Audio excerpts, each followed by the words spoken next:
Welcome, everyone. Thank you so much for joining us. I am April Verch, And I'm Simon Harmer. and we have been looking forward to this and want to begin by letting you know that we have been doing a lot of testing of our technology, but we are dancers and not techies. So thank you for your patience and understanding as we share our screens and try to work everything out. We're praying that technology will be on our side. And we are also going to be sending you some follow-up materials. If videos are choppy, you'll be able to watch them again later on. So we are recording, and we just want to make sure that you're aware of that.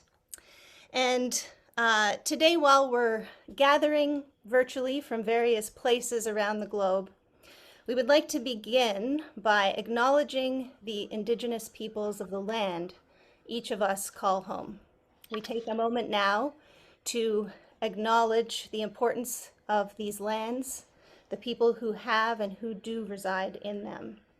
We do this to reaffirm our commitment and responsibility in improving relationships between nations and to improving our own understanding of local indigenous peoples and their cultures.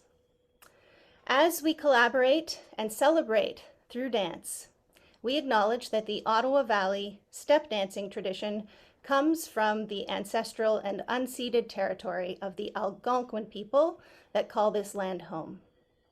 Please join us now in a moment of reflection to acknowledge the harms and mistakes of the past and to consider how we are and can each, in our own way, try to move forward in a spirit of reconciliation and collaboration.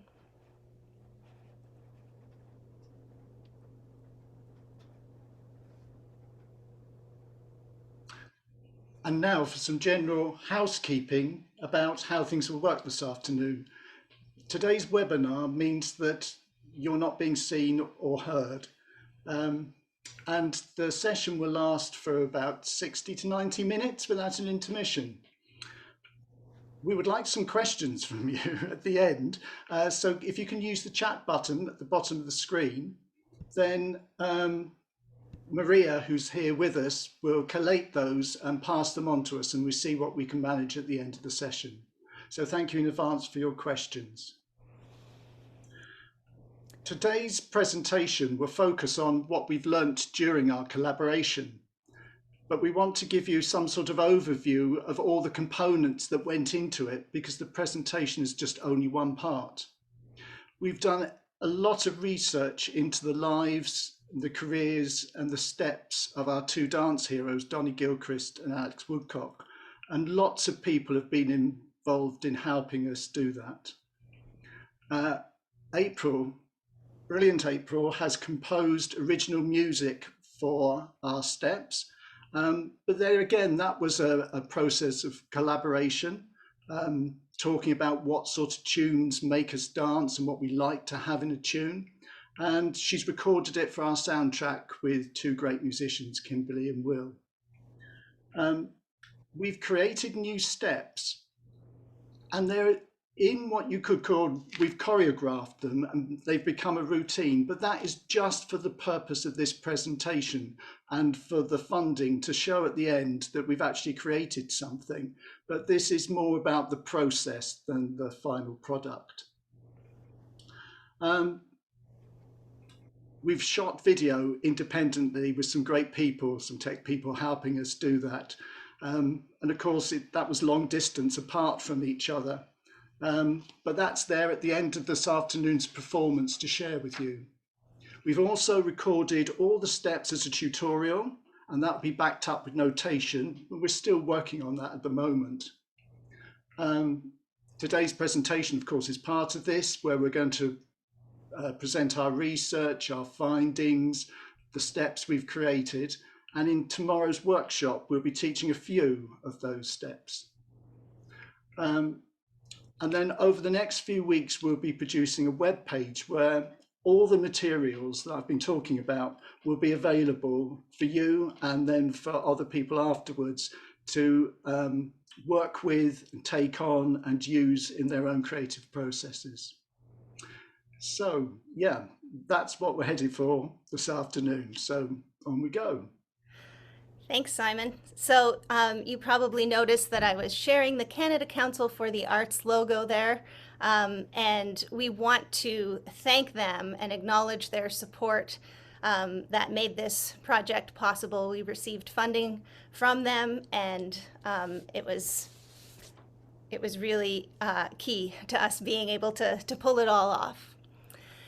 All right, so some introductions. Simon mentioned our friend Maria Wallace, and Maria is, what could we call her? Marketing Director Extraordinaire for Steps from the Heart. There she is. Say hi, Maria. Hello, everyone. Yeah, it's great to be here, and I'm just very happy to help moderate the questions, as well as April said, I've just been helping out with some publicity and promotion for the event. Yeah, thank you. So if you have any questions, also if you're having any issues, Maria might be able to give you some advice there in the chat. And next, we'd like to introduce those other two faces you've been seeing smiling at you. Two of our friends and two dance scholars who are so generously giving their time to be with us today.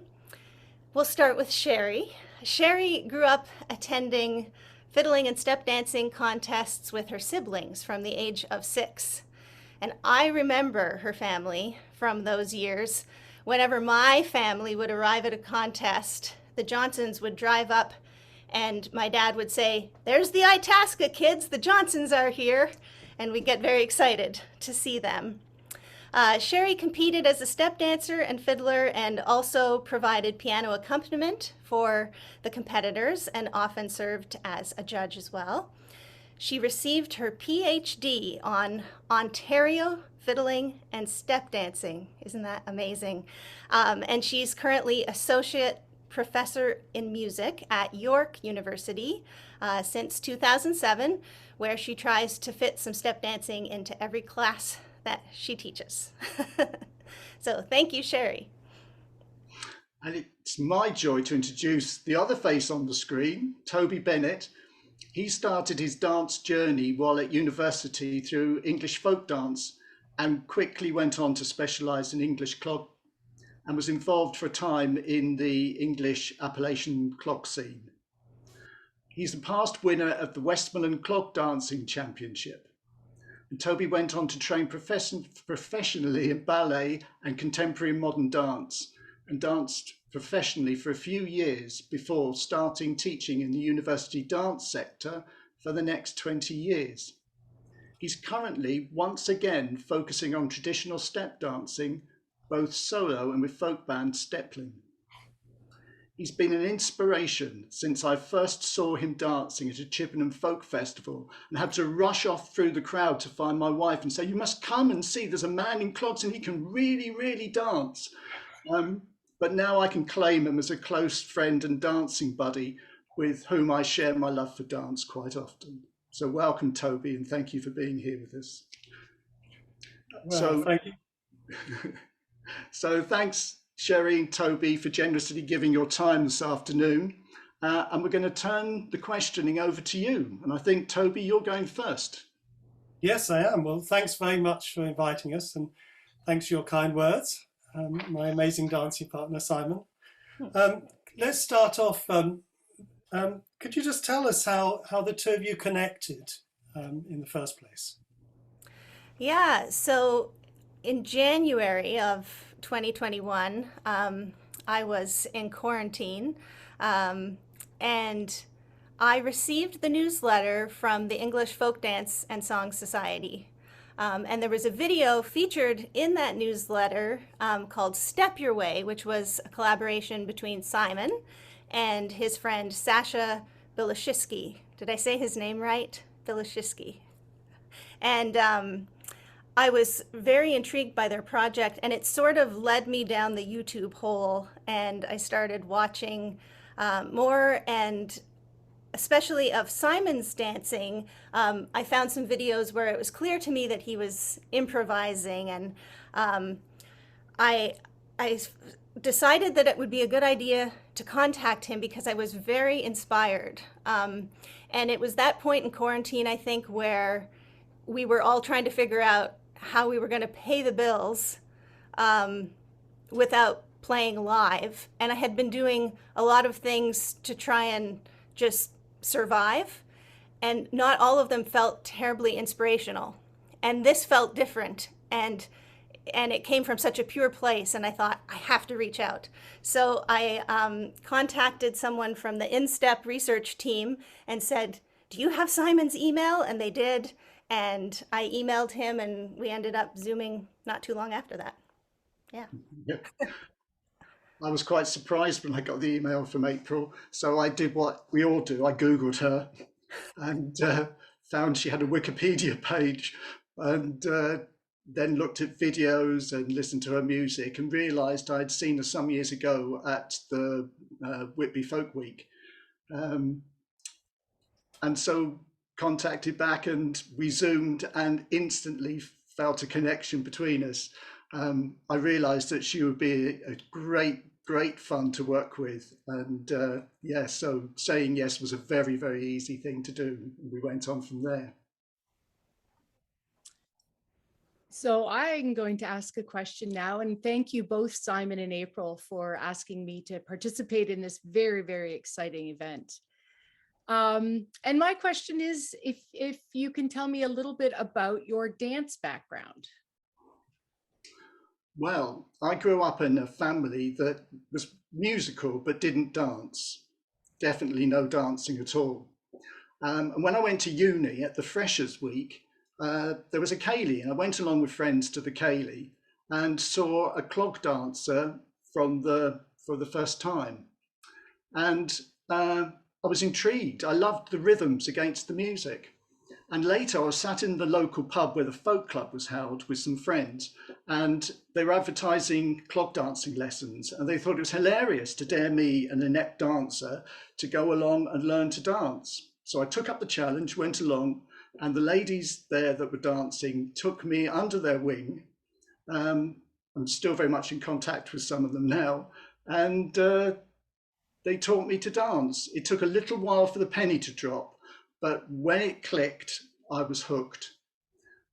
So I danced English clog first, and then, like Toby, I got involved with the Appalachian clog scene in the UK. And we found out about styles of step dancing from Canada. So we got very involved in Cape Breton step dancing, Ontario step dancing, Ottawa Valley step dancing, French Canadian step dancing. And during this time, my wife, Jo, and I became members of InStep, which is a charity in the UK that researches and promotes step dancing of all kind. Toby and Sherry are both members of InStep. And through InStep, we were introduced to a lady that lives in Brighton along the south coast from us, who's from a Romany background, and wanted to share her steps. And we realised that there had been step dancing all along the south coast of England, which had been lost except for the Romany people, who have always valued their step dancing. And Valerie Shipley and her friend Janet Keat Black have very generously helped us explore the relationship between step dancing and the type of music that was played along the south coast, which the step dancing tends to be more improvisational. And that's really what we've been focusing on, the joy of dancing and being the percussion part for music. Yeah, so that's my story. I grew up in northeastern Ontario in a region called the Ottawa Valley. And I kind of grew up thinking that everybody just grew up doing Ottawa Valley step dancing. My parents are big fans of the local music and dance scene and the tradition. And so we grew up going to dances and jamborees. And my older sister, Tanya, was taking step dancing lessons, and I wanted to do everything that she did. So I started lessons at the age of 3 with Buster Brown, and later his wife Pauline as well. And I grew up competing and performing solo and with a group called the Dueling Dancers, and was really lucky to get a lot of experience early on performing. Buster and Pauline would take us along to some of their gigs. So we were playing at, fancy convention centers and jamborees and some television shows. And it was great because I was not only learning to dance, but I was learning about performing from an early age, which I feel really grateful for. But unlike Simon, I haven't experienced a whole lot of other kinds of dance. So this collaboration has been extra fun for me in that way. Okay, my turn to ask a question again, I think. You've decided to focus your collaboration on 2 of your dance heroes, Donnie Gilchrist and Alex Woodcock. I wonder if you could tell us a bit why you chose them, what your relationship is with them, and why they're important to you. Yeah, so Buster Brown was a student of Donnie Gilchrist. And when Simon and I first started chatting, a lot of our conversation was circling around the concept of dancing the tune. And that led me to tell Simon about Donnie Gilchrist. I had always heard about him growing up. I believe I met him once when I was 3 or 4 at a late night party. And he had this round dance board that I kind of remember, and he let me dance on it, even though I couldn't really dance yet.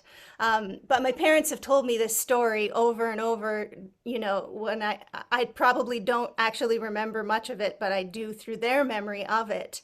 And he was just such a legend, and thinking about the lumber camps and how they listened to the music and felt the music back then, and that Donnie was one of the dancers who was really able to do that. And over time, I think, we had to put the steps into a certain order and pass the tradition on.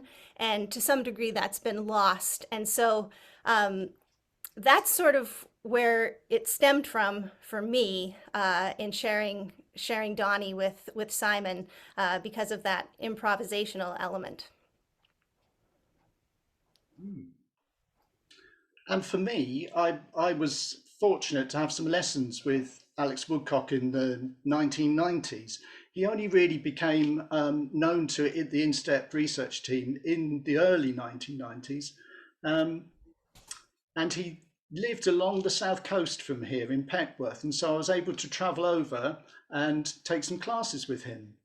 And I really wanted to go and learn steps from him. I'd seen him dance and I wanted to learn steps, but he really wanted to take the steps I already knew and kind of turn me into a dancer.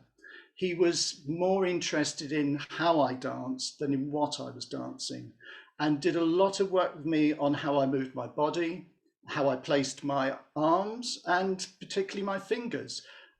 He'd been a ballroom dancer and he was elegance personified.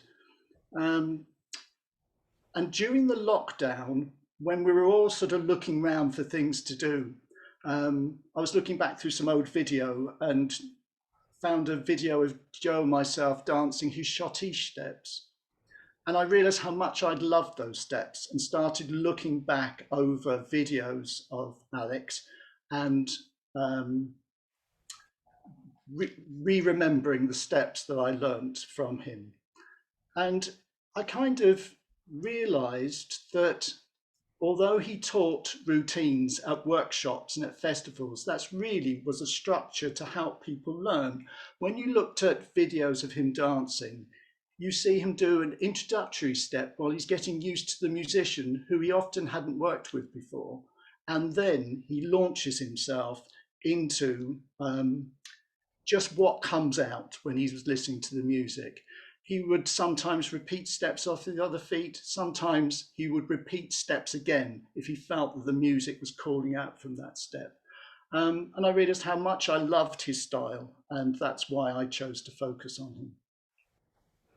So before we tell you more about Donnie and Alex, who mean so much to us and what we see in their dancing, we would like to share a couple of videos with you so that you can see them perform. And I'll remind you that these videos, when we're sharing screens on Zoom, can be a little choppy. So we hope it's going to come okay. But if it doesn't, we're going to email you these links so you can watch them directly as well. So when Donnie performed on stage, what he danced was different than what he taught his students. Those were very separate entities. His students would perform a sequence of original and distinctive steps that he would make for them. But when Donnie danced, he was listening to the music and maybe falling back on licks, if you will, but, you know, very improvisational. And so this first video that we're going to show you is Donnie dancing a Strathspey at the Gilchrist School of Dance recital. It's from 1984. And Wilf Gillis is playing fiddle and Denny Lanktoe is on piano. So here we go.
Half a teaspoon burns fat 720. All right. And now we're going to play a video from Alex.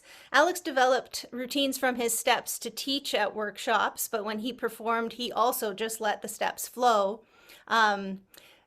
Donnie's daughter, Gina Gilchrist, who was very generous with her time and we got to speak with and email with, watched Alex's videos when we were telling her about the project. And she commented to us that she felt that when Alex danced, he turned a simple tune into a tapestry. I thought that was such a beautiful quote and a beautiful way of putting Alex's steps into context. This video is Alex dancing some of his waltz steps at the Reading Day of Dance. It's from 1995, and Paul Earwicker is providing the music.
Simon and I could just watch these videos all day. But we're just going to share two more with you before we continue. Next, another one of Donnie performing a clog jig and reel at the Pembroke Fiddle and Step Dancing competition in 1983. And he was providing entertainment. He was not a competitor.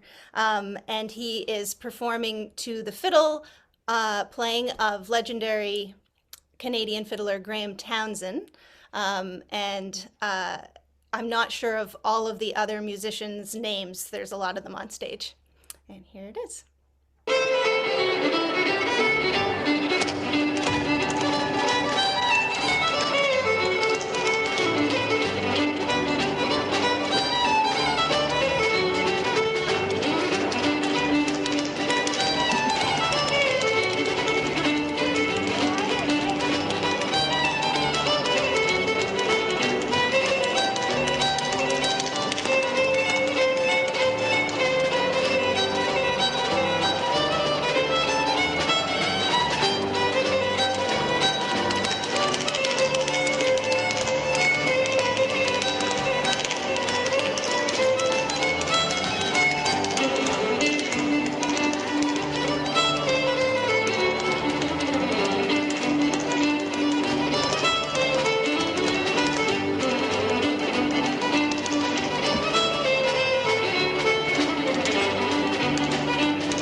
All right, and one more of Alex. I've watched all of these videos so many times, and I still get still get goosebumps. They're so good. This one is Alex performing a selection of his ragtime steps.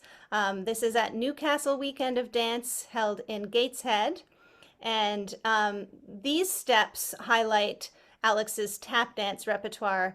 The film was taken 13th of October 1990, and the cameraman is Barry Callahan, and music by John Stonell.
Great. Good job on the screen sharing, Simon. Well, those are awesome examples, really wonderful to watch. So I'm wondering, these are two very different men, but what connections did you find between them? Yeah, so they were both born in the early 1920s, and they both experienced the Depression in their teenage years, so neither family had a lot of money. Um, and they were both highly respected by their peers for their dancing. Donnie was more of a national and international dancing figure, very, very well known. Alex less so at the beginning, although later on he received more recognition. But the obvious thing to us from the beginning was just how amazingly talented they are as dancers, but how they both really created steps that complemented the melody or the tune. Their steps both sound beautiful if you're just listening, and they look beautiful. And one thing that came up repeatedly in what we observed and all the people we spoke with is how charismatic they are. They are true performers. Their stage presence, the connection with the audience from the moment they walk onto the stage. Sometimes it's like a little wink or a nod. Sometimes it's an actual spoken comment. We noticed in their videos, Simon pointed this out to me actually, that often their first step would sort of be a big circle, drawing people in. And then, they'd sort of stay still. And Gina Gilchrist, Donnie's daughter, often uses charismatic to describe her dad's dancing. Also, there's some really subtle things that they do. Donnie sometimes pulls up his pant legs to show his ankles. That showmanship, in addition to their technical ability, I think is what sets them apart, but also what we think that they had in common. And I guess the last thing that I would point out in connecting their dancing is that although they both, in our project, we're talking about their traditional dancing, they both have a background in tap dancing. And so you can see that in their steps. And that's one of the things that we loved. These are really amazing dancers. It's been a joy to watch these clips you've shown. I wonder if you could tell us why these dancers are important both in the UK and the Canadian step dance scene. Well, I think firstly, they're both brilliant technicians, and all the other things that April has said about their showmanship, their stage presence, their charisma. So it's dancing of high standard. So that's something that the rest of us can try and emulate and try to attain.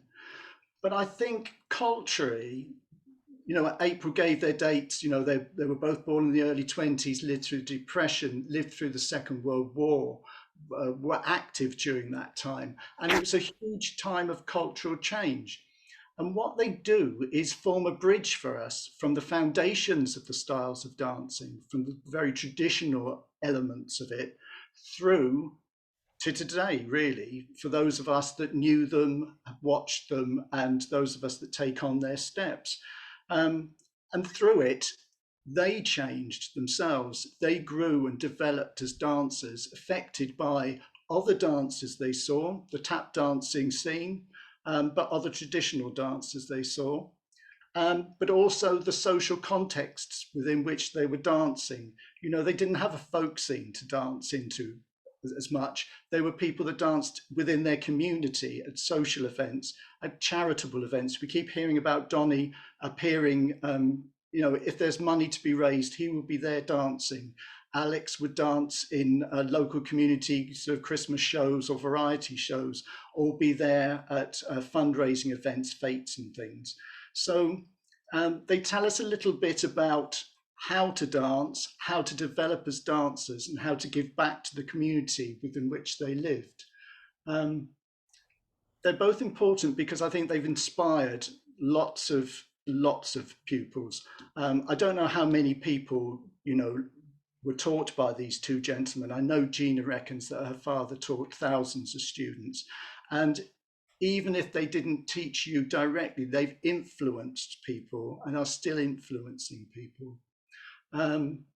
Yeah, so they're kind of, for me, they talk about the basics, the foundations, the traditions of step dancing, but also are sort of beacons for taking that tradition and working with it and developing yourself as a dancer and sort of moving forward all the time. The other thing that comes out for me is the energy. They have energy in their dance and they have energy in their personality. They're dynamic people. And I think that's why they have charisma and they're so engaging. So I'm wondering why you decided to create new choreography rather than use a combination of steps from Donnie and Alex.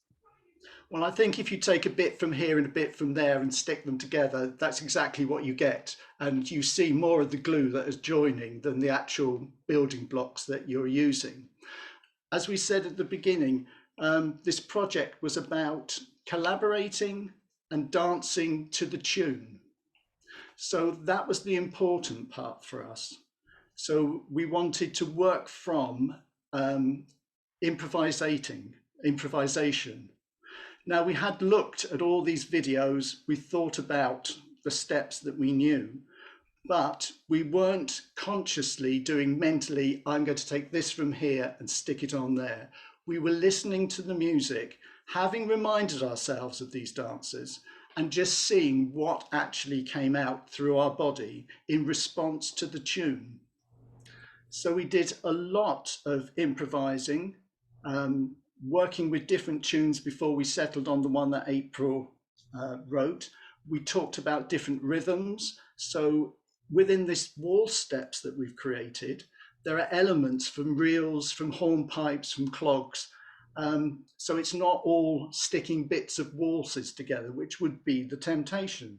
So it's really letting what was in us out, giving ourselves the space and the time to listen to music, to dance to music, to send each other videos and listen to what the other person had to say.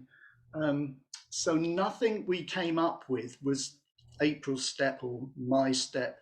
We might have introduced an idea, but it went through a process where it was sort of added to, taken apart, moved around, rejected, brought back in. So there was a whole sort of creative process going on.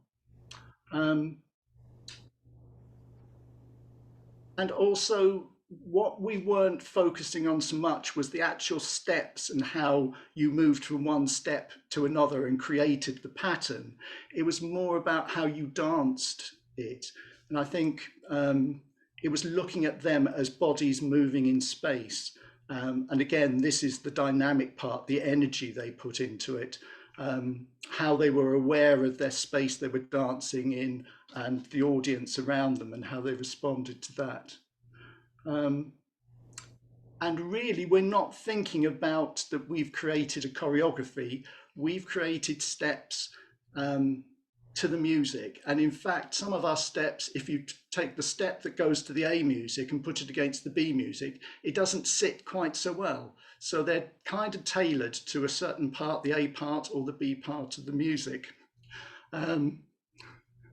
So that just amused me. There was a hand waving on the screen. Isn't that lovely?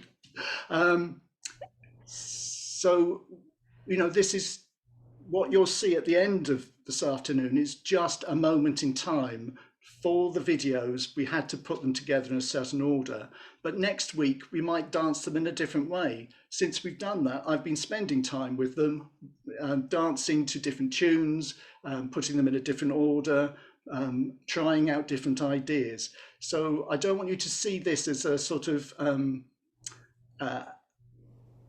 a routine that must be copied in any way. It's just where we are at the moment with it. Yeah. Well, while we're talking about, or you're talking about the routines and the steps, I know we talked earlier about it, and you mentioned the different terminologies that you used. I wonder if you could tell us a bit about those terminologies and different terminologies and how you dealt with those in your collaboration. Yeah, that was interesting and a learning curve for me. I mean, even the names of dances, like tap dance, step dance, clog dance, can mean different things depending what region you're from or what region you're in. And I am not a dance scholar. I've only done one type of dance. So it was something that I didn't think a lot about. In fact, Simon had to kind of point it out to me repeatedly as we went along. But I discovered, my teacher, Buster Brown, called a step and a touch the same thing. We just said step. I also realized I call everything a hop, whether I'm hopping on the same foot or changing weight to the other foot. So Simon, pointed out that when you change feet, you call that a spring. And this all makes so much sense. So some things like that were more descriptive and helpful. Other things were just different terms. So if I said brush, Simon might say catch out. I would say drawback and he would say catch in. But we were both saying and doing the same thing. So just different terms like that. So I have a better understanding now. In some ways, I think you can get bogged down. It's like when you're learning to play an instrument and you start thinking about, since I'm a fiddle player, you start thinking about your fingers instead of just listening for the tune and humming the tune in your head. You can get in your own way. But on the other hand, it was important because Simon is notating the steps so that we can provide that. And we did the tutorial videos for the steps. So we wanted to be consistent so that we could pass it along. So usually I just deferred to Simon and he's still setting me straight. I don't always call everything as I should. Yes, terminology is always tricky. From your research into these dancers, what have you discovered that you've included in the project? Well, I think that there's a lot more to dance than just the mechanics of the steps, the tapping, and just learning a step. There's far more to it, and I think one of the big things for me was when you learn a routine and you've got set steps, that can change enormously depending on who you're dancing to. And I think when you watch some of the videos back, these two dancers respond differently to the different musicians. There's always a connection between them. I started when I was writing the background document that you'll receive after this. I said that both these dancers often started with a simple step. And Gina Gilchrist suggested to me that I might think of it as a preparatory step. Because what in fact they do, as April said, they often dance round to start off with, but they're actually listening and engaging with those musicians and connecting with them. In the last film of Alex, you could see that at the beginning, there was a little out of time. He wasn't quite sure what John was going to play, I think. And it took half a step and then he was in it and he was on it. And I think depending on what and who was playing the tune, they have this ability to change and adapt. And I think this is really important. I know Toby's performed at festivals where he's gone on with somebody he's only had a quick chat with before. And you see this as well. The first step through, you can see a bit of communication going on. They're looking at each other and then they're off. They know where they are, they settle and off they go. And I think it's really important to think about when you're dancing, the relationship you have with the music. And I think in this sort of traditional step dance world, we're very fortunate that we work almost always with live musicians, which is absolutely a fantastic thing and a joy to do. What else have we learnt? Yeah, I think to be aware really of when I use dance and how I use dance. As was said, these gentlemen both contributed very much to the community, very community minded, sharing people. And the joy we find in dance can be shared with other people very easily. And one big learning thing for me was don't believe everything you read on the internet, especially concerning Donnie Gilchrist, because when we checked it out with Donnie's family, an amount was a misrepresentation. So it's really good that if you're doing one of these dance projects, you know, to really go back to the people as far as you can that know and understand the truth of things. So, you know, we were so grateful that Gina gave an amount of her time, a large amount of her time, to advising us. Donnie's son, Barry, exactly the same. And I had some great conversations with him over the internet, listening to his dad on audio tapes and learning what you can from listening to a step dancer. It's a really, really interesting process. I suggest people who are interested in step dancing do. We talked about whether we could tell whether he was stationary or moving by the sound of the steps, that sort of thing. I got a lot out of looking into the project. Yeah, so we're very grateful to other dancers as well. I had some amazing pieces from Kay Nightingale that danced with Alex, from Ian Craigs and Jean Smith up in Northumberland, who have really honoured his steps, worked with them and keep his memory through these steps alive. So it's been a really good process for me to go back and talk to people about something I thought I knew, but then you find out ever such a lot more. So that's been a really good thing. And the research part is something I love doing, but it informs my dancing and I think improves my dancing because I understand what I'm doing more. Thank you, Simon. One of the terms that came up in your written report was the concept of dancestry. And I'm wondering if you can tell us a little bit about that and why it's important to your project. Oh, well, April and I had already started talking about people that had influenced us and that importance and how it was important to us to know about the background. And one afternoon during the lockdown, I was looking on the internet, looking for dance articles to read, which is something I always do. And I came across an article that moved me profoundly. And I would suggest, this is in the notes that you will get, that you read this article. It's called Light in My Loafers, and it's an article by Nick Gerris. And it introduced to me the idea of ancestry, dancestry. He's talking about identity in dance, really, and the hidden sort of story of gay dancers in Irish dance. And he's talking about how he got steps and style from people, but also how the way they behaved socially, the identity they portrayed, that there was an emotional connection with these people and not just a dance. And this is the sort of thing that Nick's taken into his body and then is passing on to other people. And in his article, he quotes from Janet Schroeder, who's a percussive dancer and a dance academic.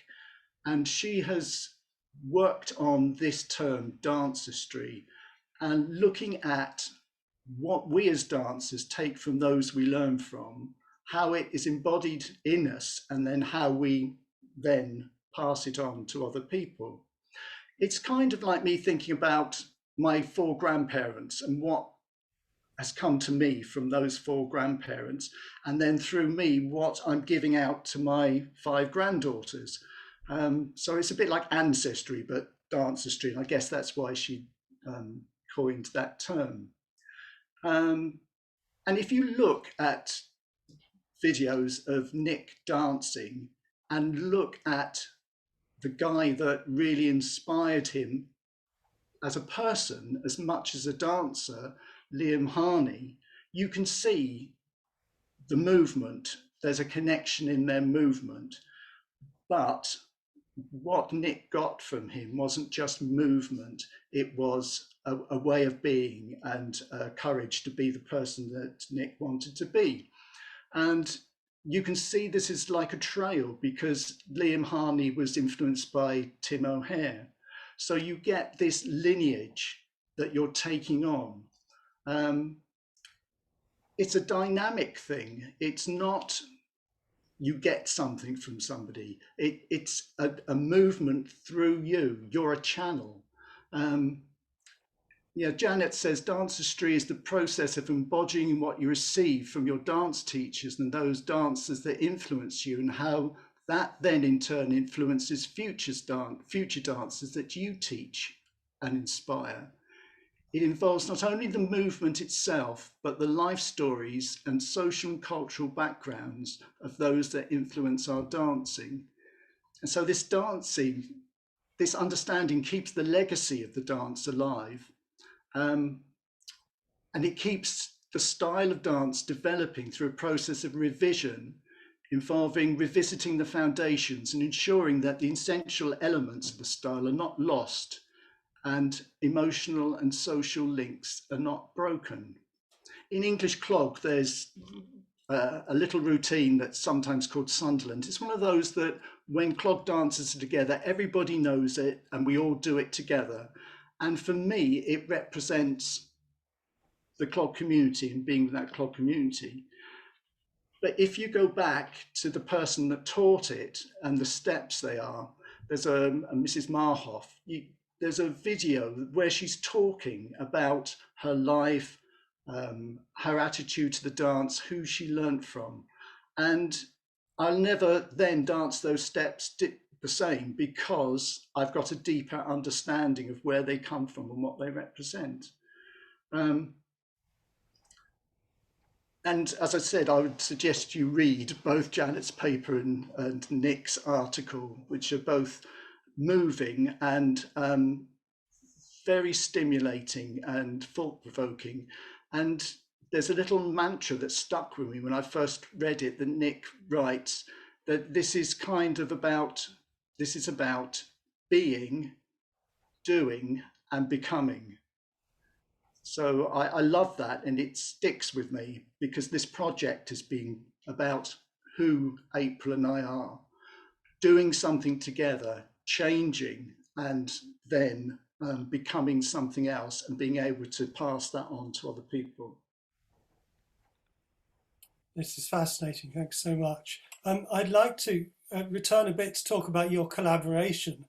And for various reasons, that's had to be on opposite sides of the ponds via electronic communication. I wonder if you could tell us a bit more about that and the challenges, and perhaps also any potential advantages of working in that way creatively. Yeah, so luckily we're both fairly organized. And so our main way of communicating, really we went back and forth. We had regular Zoom meetings and emails, of course, but we were also passing back and forth a lot of video files in Dropbox, sometimes voice memos. When we were trying to say a step or a rhythm that we didn't understand or hadn't pulled off yet. And there was a combination as well of, time together, real time. Okay, I don't get what you're doing there. Put your computer on the floor and turn around and let me try to do this with you. And then studying on our own in between. And as Simon mentioned, there was a lot of collaboration with, you know, I see what you're doing in this step, but I find it flows better if we do it this way. Every single step that we started was changed and bettered, I dare say, by the other. Challenges, I guess, the obvious things where when Zoom would freeze and the internet wasn't fast enough, but also not being able to dance together and sense each other and see each other up close. Because we were developing steps, when we first started, we would often have the camera just on our feet when we were sending files back and forth. And at one point, you know, when we were further along, we realized we needed to take a full body shot so we could see each other's body movements and arms and hands, and that was something that, you know, would have happened just automatically if we were dancing beside each other. But we really had to figure out how to try and sense that and make that work. I would say that one of the benefits of working this way is that we didn't take our time together for granted ever. You know, different time zones, busy lives, you know, we were really carving out time, and we were always appreciating and looking forward to the next meeting, to that next chance to be together.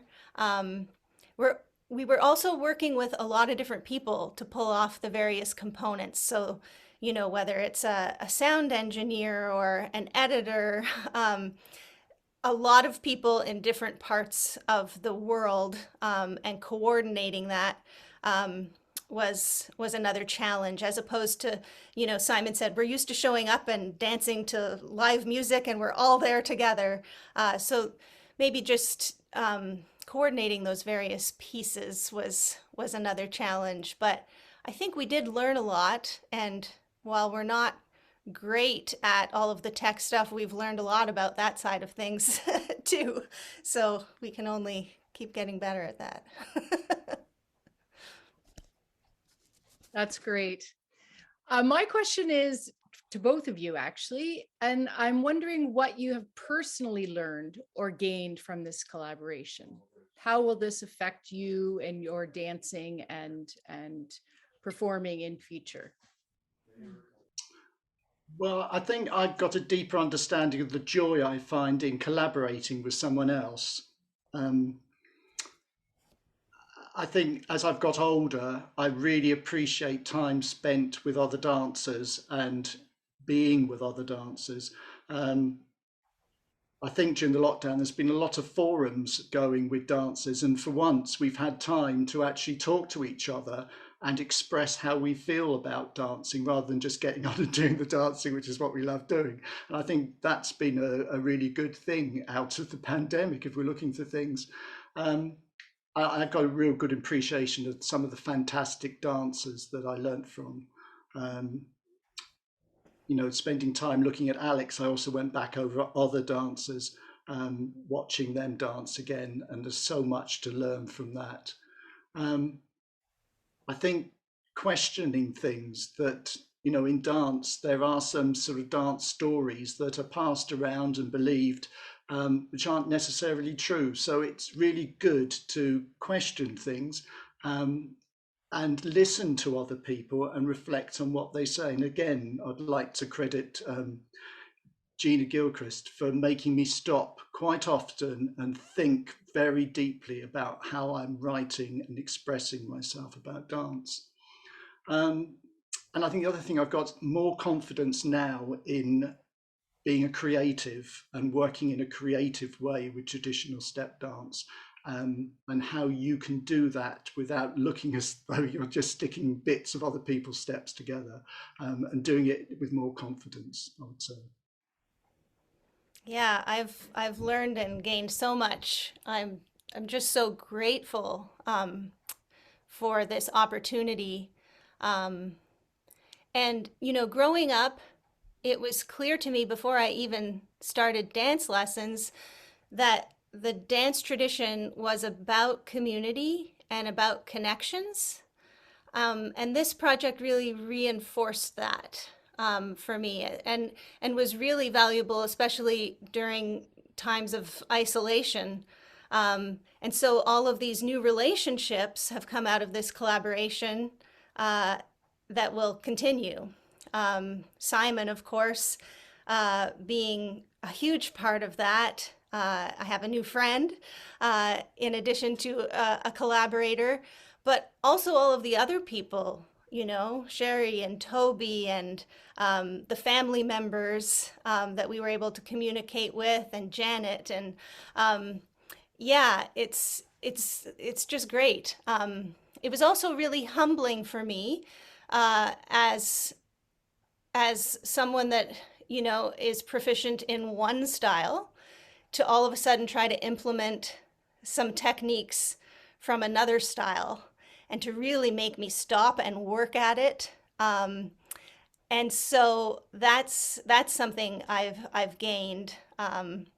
You know, I think that's an amazing thing when you continue to develop. And I guess I would say, as someone that has a career and makes a living from entertaining, sometimes we get stuck in a rut. And we fall back on what we know and get a little bit too comfortable. And so this pushed me out of that comfort zone, and I hope makes me a better dancer in that way. I wonder if you could expand a little bit more about in exactly how your dancing has changed and through this process, and whether you feel that will continue going forward in your own dancing. Yeah, so I think, you know, the new techniques that I learned will definitely stay. So when I hear a tune now, there were certain things that I would hear in a tune, and I would know what to do from my tradition to reflect that. And now I have a whole new array of things that could possibly work there, and I can combine them. That's going to continue to evolve. And in working on this project, you know, we were watching Donnie and Alex a lot, and we were really conscious of trying to channel them in some way and learn what we could, but then also put that away. And so I think that will also continue. You know, we have that sense of honoring our relationship to the past, but also innovating for the future. Finding that balance is something that I think will stick with me, and hopefully I'll get better at. And I think I'm thinking more about, I think I've kind of looped back to when I first met Alex, and he was trying to get me to dance what I knew. I'm the type of person that always likes to find something new and try something new. But I think I've learned that what I want to do now is sort of stick with a lot of what I know and work on how I perform it, how I dance it. My friend Sasha Bilashiski has helped me that, because his dance classes are always in a room with a mirror, and so I'm very much more aware of how my body moves in space. But watching April has helped, and Ute that filmed me, she's been very good at sort of telling me what looks good and what doesn't look good. I'm less interested in the complexity of steps, but in how steps relate to the music and how fit to the music. And choosing from my step repertoire something appropriate for what's being played. And I'm not so worried about keeping things in boxes anymore. I'm this dancerstry, no, I need to let out what is coming through me. Be very grateful to the dancers that I've learnt from, but enjoy the bit of them that I'm channeling, and for me to develop, you know, as Nick wrote, you know, being do and then become something else and become your own dancer. I think that's really important to me. Lovely. what challenges did you both face doing this work? Oh, the challenge was one of the big challenges with the tech stuff and being videoed and having to get it right, not always being able to achieve that. But for me, it was that we were doing a collaboration, and when it came to the filming, I wanted to feel that I was dancing with April, and this was really quite difficult for me. But she'd noticed, and I don't know if you noticed in one of the videos and the waltzes, Alex points at somebody in the audience and makes eye contact with them, and April said, let's put that into it. So when we were filming, the first step, and you will see, we dance round and then we greet each other. And that set me up for the recording because I had to visualize April was next to me. So all the rest of the routine until the end, where we do exactly the same thing again, we acknowledge each other, she was there in my head dancing next to me. So yeah, that was a challenge. And for me, I was so used to dancing waltz in an even rhythm. And of course, the Canadian clog waltz has a dotted rhythm. So that was really very difficult for me to sort of get myself out of an even rhythm into a dotted rhythm. So, you know, that was a really good challenge. Lovely to dance to a different type of tune. Yeah. Um, I think too that you know, one of the benefits, as I mentioned before, was these new relationships and getting to speak with so many different people that contributed to the project.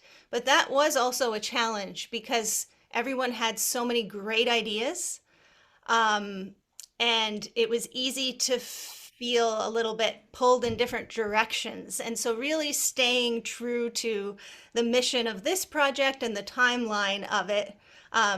That was difficult because you really wanted to go down all these different trails. And as Simon said, you know, we did our best with the tech side of things, but I mean, we both made mistakes in our videos, and so, you know, we're still figuring out how to solve a few of those. But you have a day and a place and a time and your team there, and then it's over, and you know, it's that's definitely one of the biggest challenges still on my mind.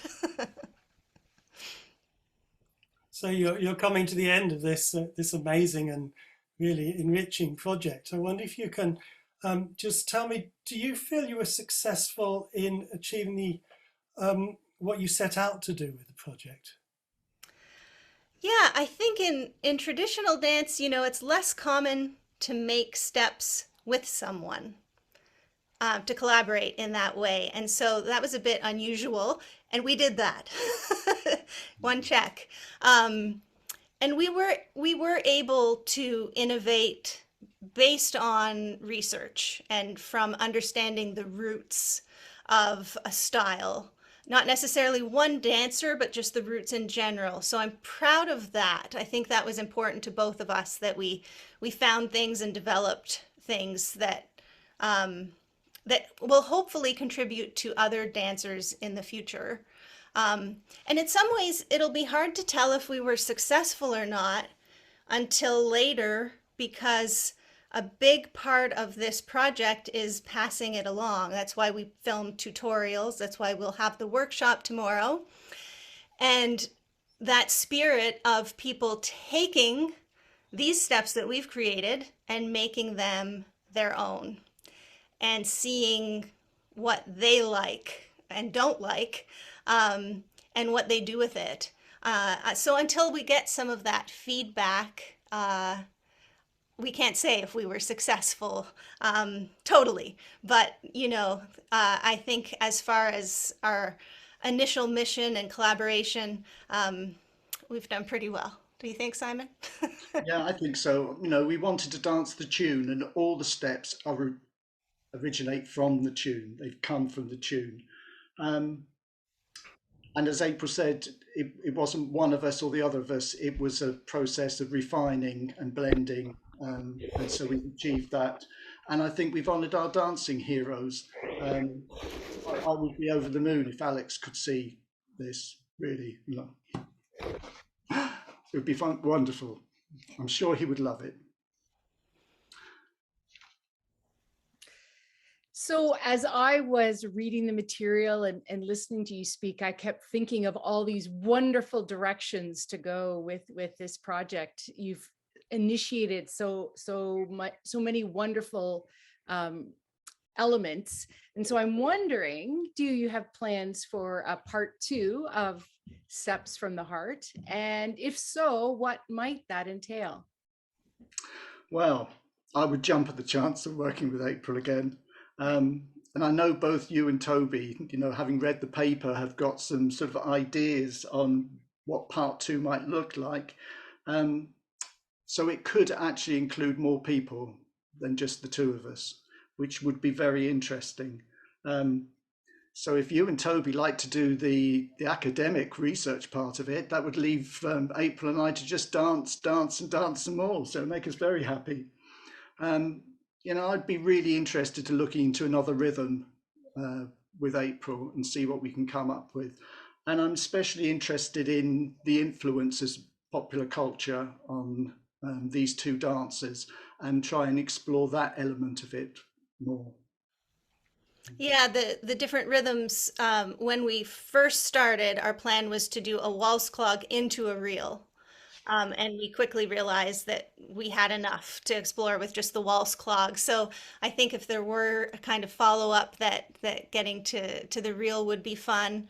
And as I mentioned, there were so many different ideas that came from other people as we worked on this. And hopefully if people take time to read the document that we're going to email, you'll see that we've really it's just the tip of the iceberg, what we've talked about today. There's so much more there, so many directions it could go. So I too would jump at the chance to work with Simon again, and we'll get some feedback and see if everybody enjoyed this and how it goes, and hopefully there'll be some kind of a part 2 or follow-up. Yeah. Well, thank you, Toby. Thank you, Sherry, You for guys. questioning us. It made that much easier for us to present. But it's time now for us to share our routine with you. The tune we're dancing to is one of April's that she composed specially for it, which of course is called Steps from the Heart. April's playing on the fiddle, and our talented friends Will Allen is on melodeon and Kimberly Holmes is on piano. Yes, and we'd also like to thank all of the recording engineers that were involved in making the soundtrack possible. Ross Billard and John Cornwall, Nick Bradford and Casey Dreesen, as well as Andrew Cregan and Ivan Rosenberg, who mixed and mastered the track. And thanks as well to our videographers, Casey Dreesen and Ute Laurenai. And our video editor, Sue Passmore. If I can share the screen and get it right, here it is. So while we're trying to share it, just a reminder that we are going to also email you a link to this video. It's a private link on YouTube, so we ask that you don't share it just yet, where it's just for you who have attended today. But if it's choppy just now, you can watch it later on.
Thank you for all the nice comments in the chat there, everybody. So in just a moment, we're going to turn things over to Maria to see if there are any questions. But just before we do that, we want to say a few more thank yous. Our beautiful logo was created by Nico Humby. And we want to say thank you again to the friends and family members of Donnie and Alex. They gave us a lot of their time and knowledge, along with Janet Schroeder, who we had a lengthy Zoom with about the concept of ancestry. And thanks also to our better halves, to Cody and to Joe, for their support throughout the project.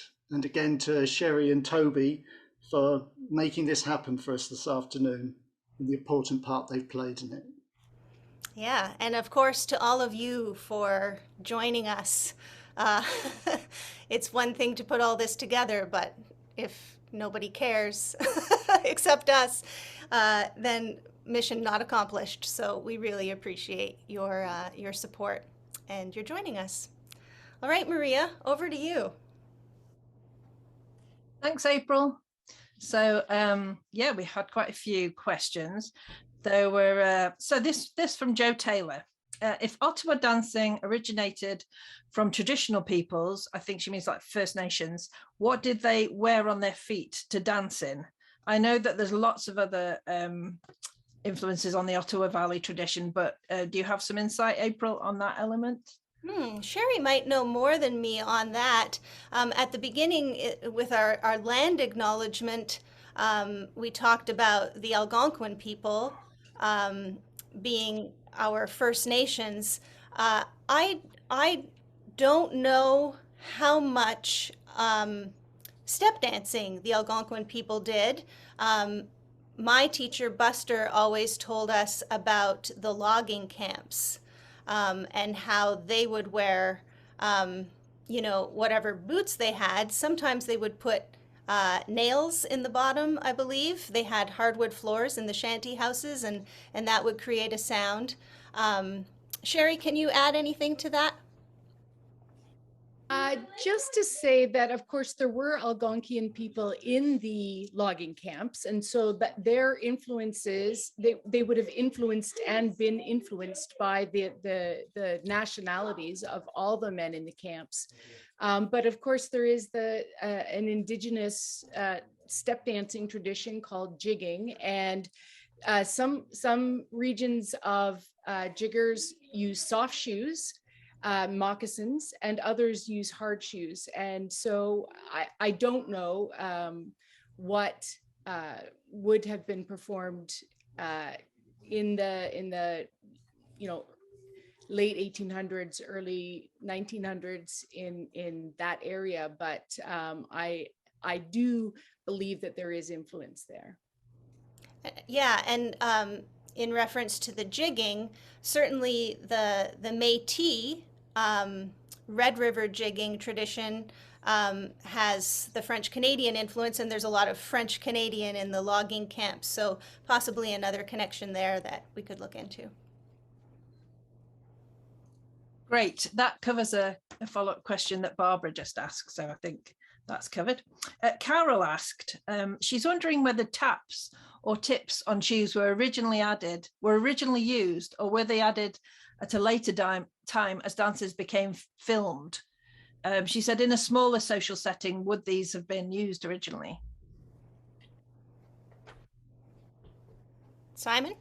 I have no idea when the metal taps became current at all. That's not something I've looked into. I know with the step dancing in England, if you weren't in clogs, you were probably in heavy shoes with hobnails or segs in to make a sound. Or if you were more into, a higher class in society, you might have had leather-soled shoes for dancing in. But I think, even the sailors dancing that I've looked into, when you think, well, they're just dancing in bare feet. But, if you're a sailor and you're going up in the rigging, your feet are hard as leather soles. And if they were dancing on the hold covers, then that was very percussive. So this whole question on whether your intention is to be percussive or if you're just dancing steps in shoes that are percussive is a big question, really.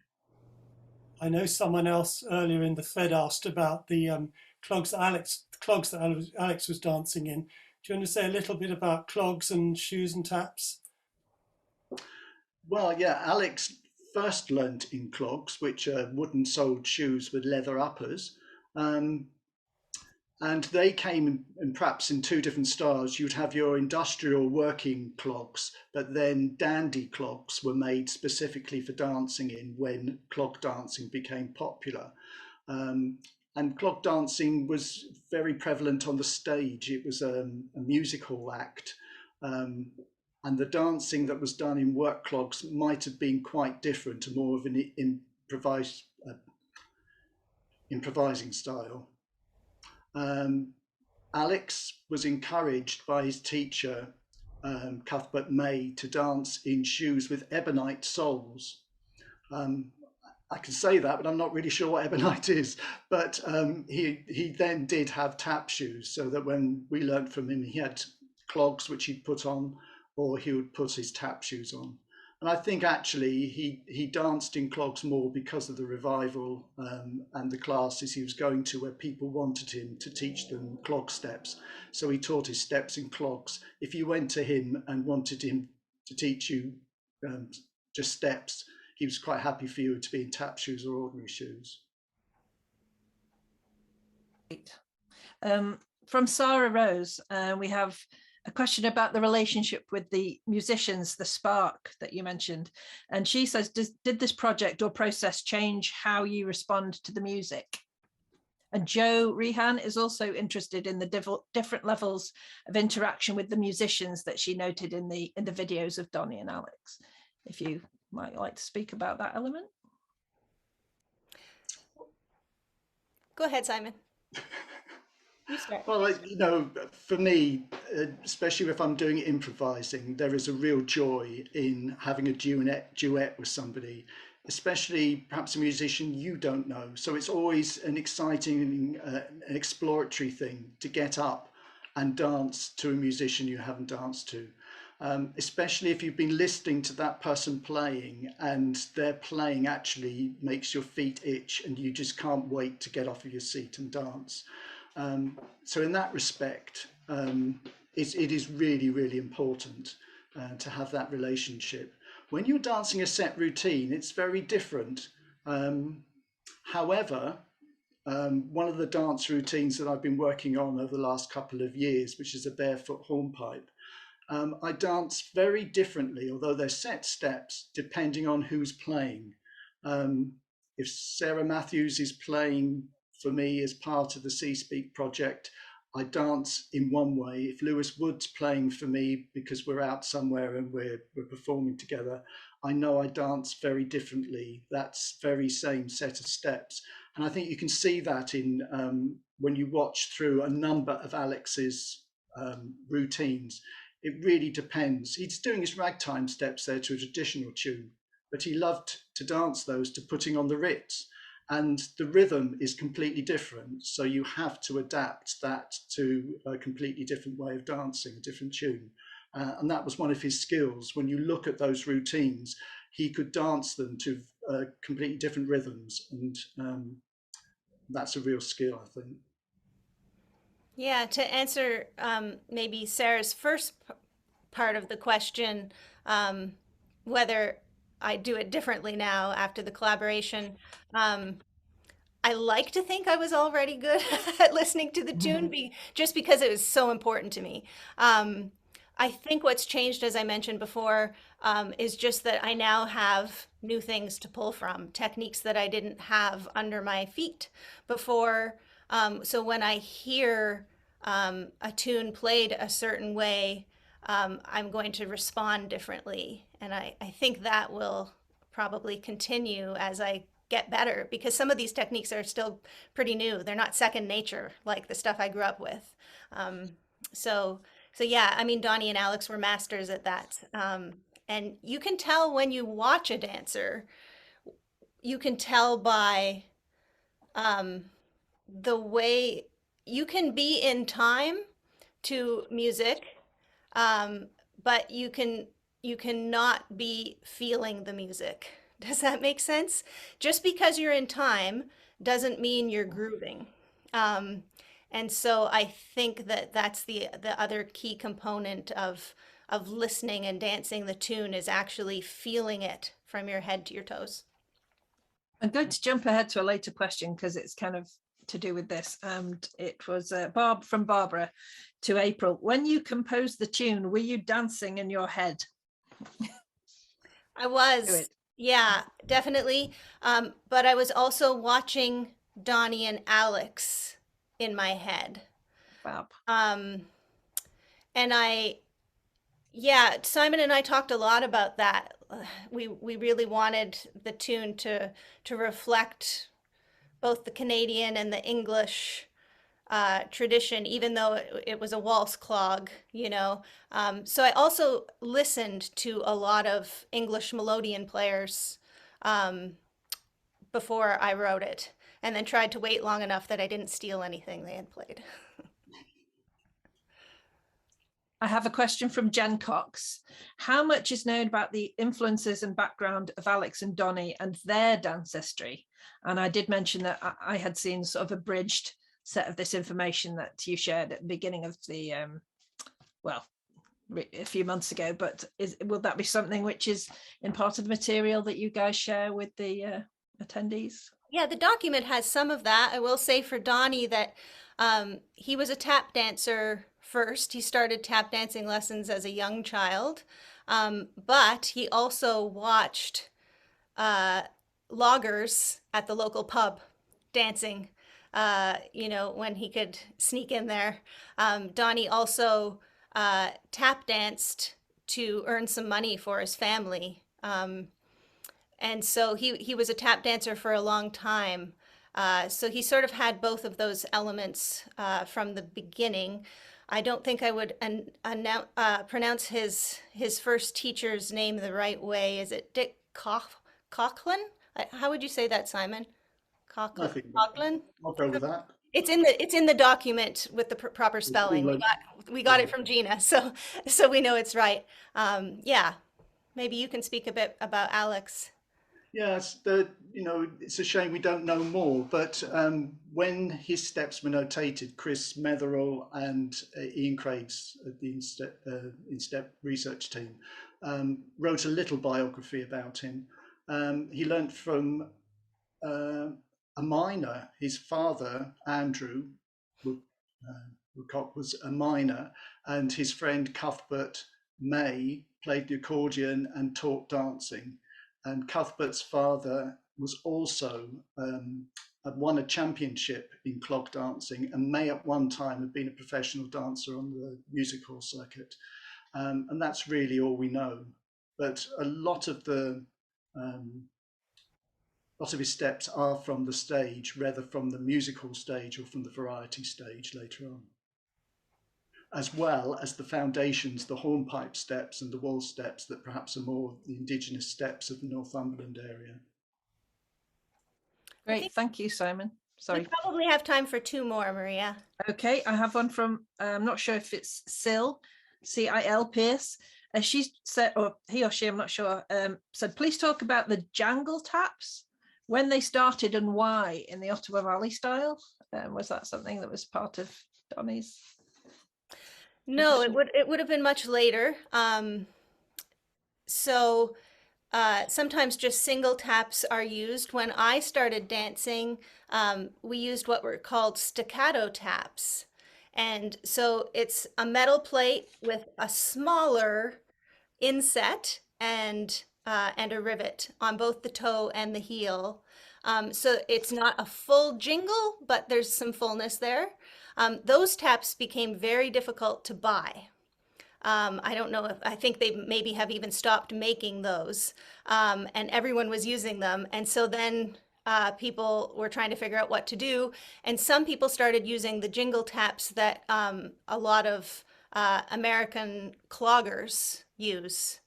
And some people went to single taps and gave so it was sort of like the staccato taps were the middle ground, and then you either had to go single or jingle because that's all there was, I think.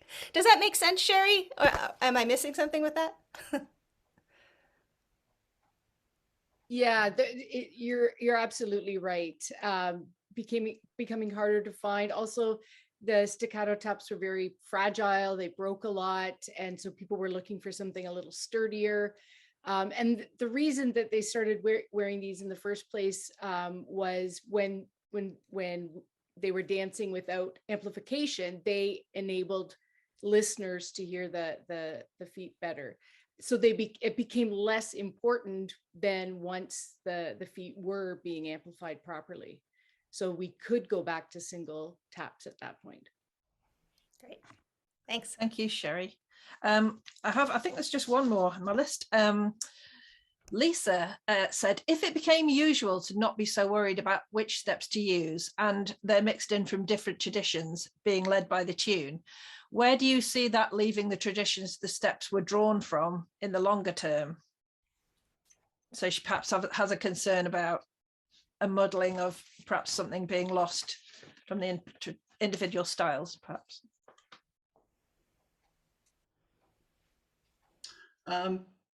Well, I was talking about me personally. There are a lot of people around that prefer just to dance routines that are, clog routines that are established that came from particular dancers. And these are fantastic because, as I said earlier, when you get groups of clog dancers together, you have a shared repertoire and you can actually do these dances together. Sam Sherry's Waltz is one of these, and it's something that Toby and I love doing, and we do together and we do with groups of people. But some people just want to do those routines that they've learned from people, and I think because of that, those will be maintained and would continue, and those styles will be distinct.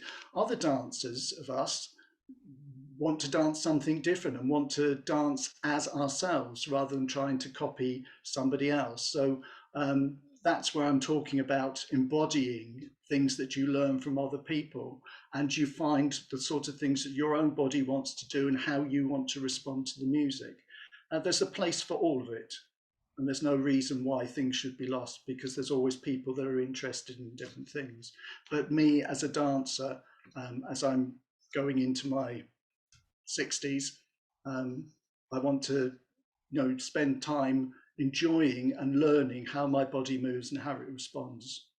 So that's just me. Yeah, I think that's all the questions. Sorry, April, you carry on. No, that's okay. I was just going to say I don't have a lot to add to that. I agree, but even though Simon and I are, are interested in being able to embody and evolve, we both have a really strong respect for the traditions that we're pulling from, and I think it's personal preference, as Simon says.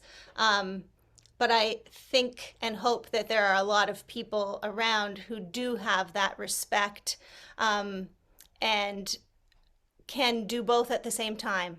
You learn the foundation, you understand where it comes from, you can do that.